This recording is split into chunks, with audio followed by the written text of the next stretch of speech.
Hello and welcome to the movie podcast review of The Adam Project. My name is Daniel, and joining alongside me today are my fellow time travelers, Anthony. Hello. And Shahbaz. Buongiorno. Now, Shay, what year do you come from where they speak Italian in Canada? Oh, when the Italians take over? Anthony, when does that happen? Yeah. You kept What year does that happen again? Anthony, when are you planning that? I don't think that's happening. I wasn't planning anything like that. I don't think. Now he's being all coy about it. Interesting. There's not enough of us to take over Canada. No. Also, weird place for you guys to take over. It's cold. I know. Yeah. Like, You don't want it. We would only take over like hot places. Shay, how you doing? Doing great. Just got my water here with me. I'm staying nice and hydrated. Nice. H2O gang. And Anthony, how about yourself? How you doing? I'm doing well. Just living life in this world of ours. Wow. Awesome. Okay. The film we are talking about today is The Adam Project. This is a Netflix original film starring Ryan Reynolds, Mark Ruffalo, Jennifer Garner, Walker Scobell, Catherine Keener, and Zoe Saldaña. But before we get to that, I just want to remind you, as always, you can catch a brand new episode of the Movie Podcast every single Monday. And watch out throughout the week for our review episodes just like this one and all the latest movies and series. You could follow the show on Instagram, Twitter, TikTok, and Letterboxd, and YouTube at The Movie Podcast. And don't forget to leave us a 5-star review on Apple Podcasts, Spotify, and write into the show at hello@TheMoviePodcast.ca. Now, I know a lot of you have been asking, we want to see you on YouTube. Well, we are on YouTube. You could go catch all of our reviews and episodes on there as well, too. You may not see our faces, but if you are a big fan of just playing something in the background on YouTube, you can listen to our shows there. So please definitely check that out. Some quick announcements before we dive into our spoiler-free review of The Adam Project.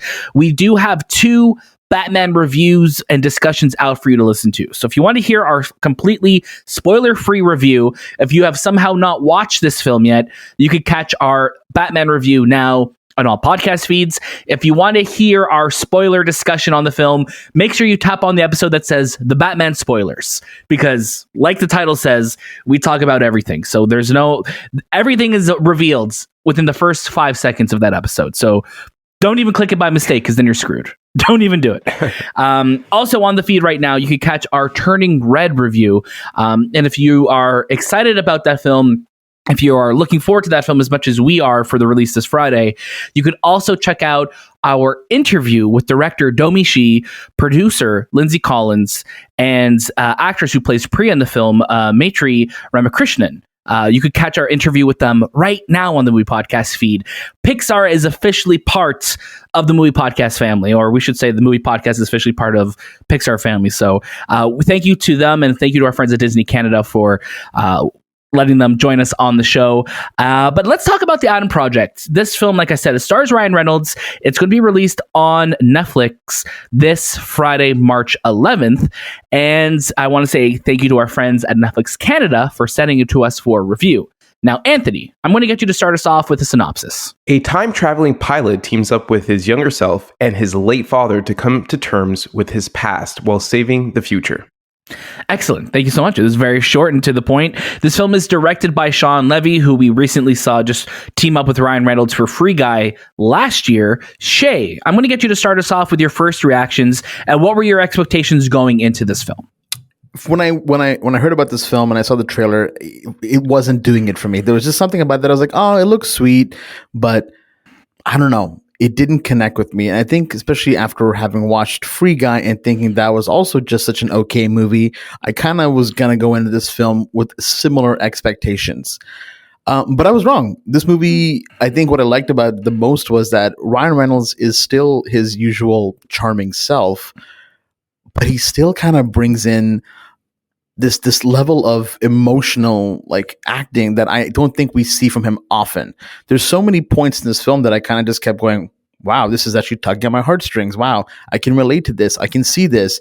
And it really got to me. The acting by everybody in this film, like every single member of the cast, was phenomenal. When you were mentioning every member of the cast, I wanted to give a huge shout out to Walker Scobell, Scobell, who plays the younger version of Ryan Reynolds. He was just on par with him beat for beat, and he was delivering those lines that I was just like, wow, like he nails that Ryan Reynolds charm. It never felt like he was imitating him either. It felt like there was a genuine connection that he had with Ryan Reynolds. I don't know if he spent a lot of time with him to kind of study his mannerisms, but you really felt that it was a genuine level of acting. And you know, there's definitely things of this movie that I wasn't a huge fan of, but I think overall what this movie's trying to accomplish, what it's trying to be, I had a great time with it.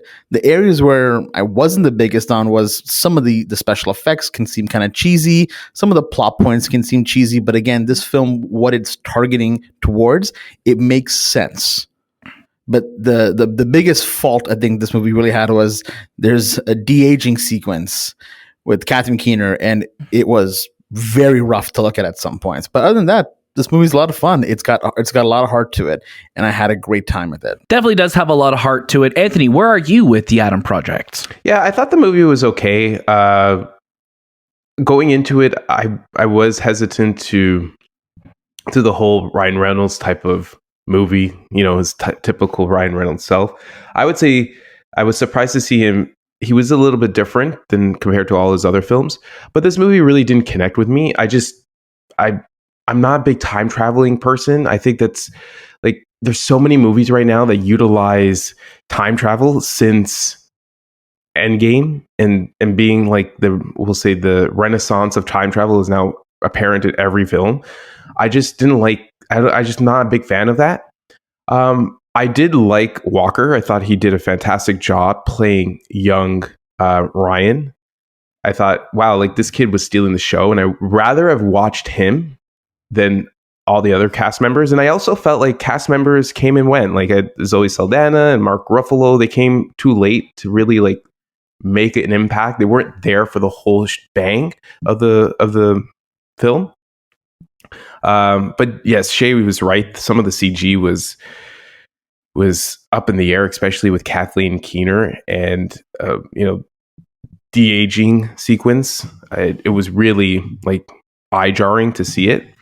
But overall, I think the film was an okay movie. Like, as a producer on this film, I felt that, you know what, my money went to a good place. Oh, I was just like, hold on.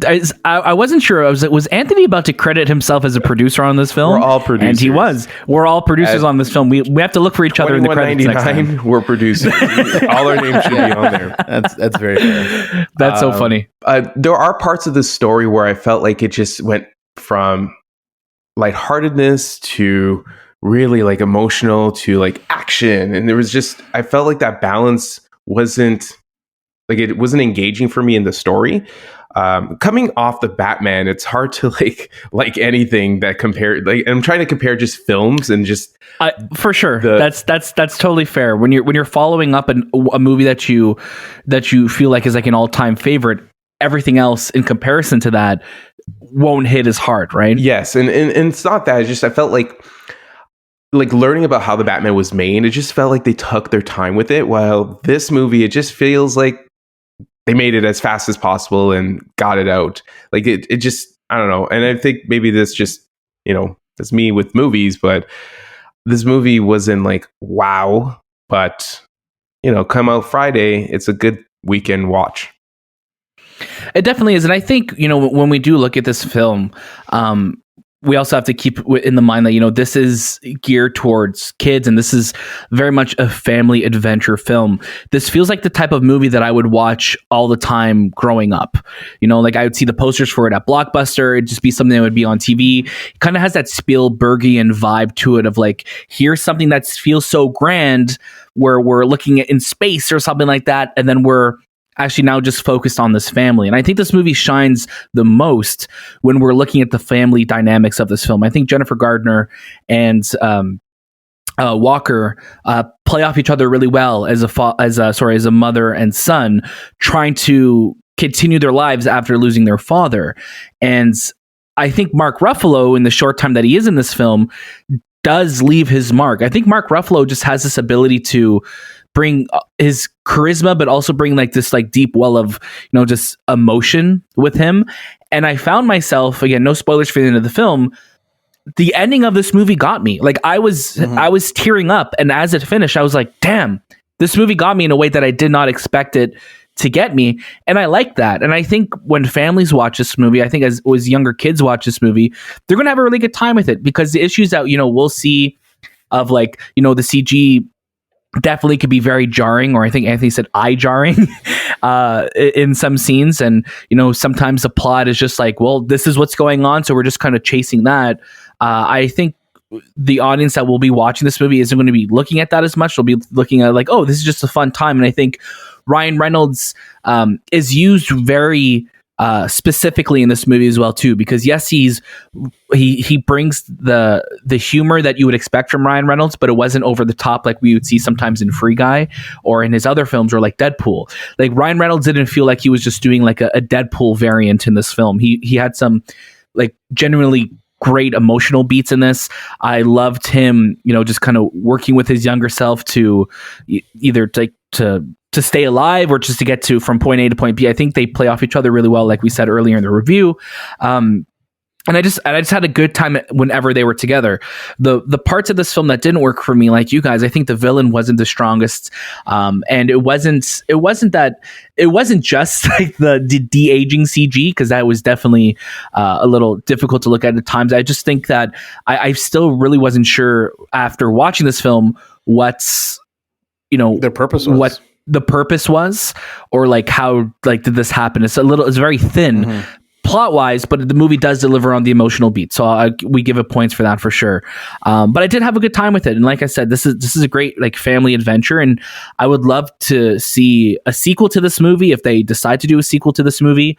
I'm not too sure what the conditions were when they shot this film, if they were rushed to do it, or if the effects didn't get as much time as they wanted to. But anytime we were focusing on the family, anytime we were building those relationships, I was having a really good time, because I thought it was really great. And I think the first 10 or 15 minutes of this film set this movie off to a great pace. Like it just starts right away. We're into it, and I found myself really engaged throughout. Definitely some dips while watching it as well too, but I had a really good time with it. Yeah, I think Daniel, you bring up a great point about this is the kind of movie that you'd see as a kid, and I absolutely agree with you. And I think that the writing in this film also takes those liberties too, where they want to make it just easy to follow along. Sure, there's going to be plot holes, but kids aren't going to question that. At least I hope kids won't question it. And I get that vibe totally. You're also right about the villain. The villain's purpose doesn't really seem as strong. But again, when you look back at movies that we watched kind of like this as a child, usually the villain's plot point was, I want to take over the world. Here, it's kind of even similar, I think, in some regards.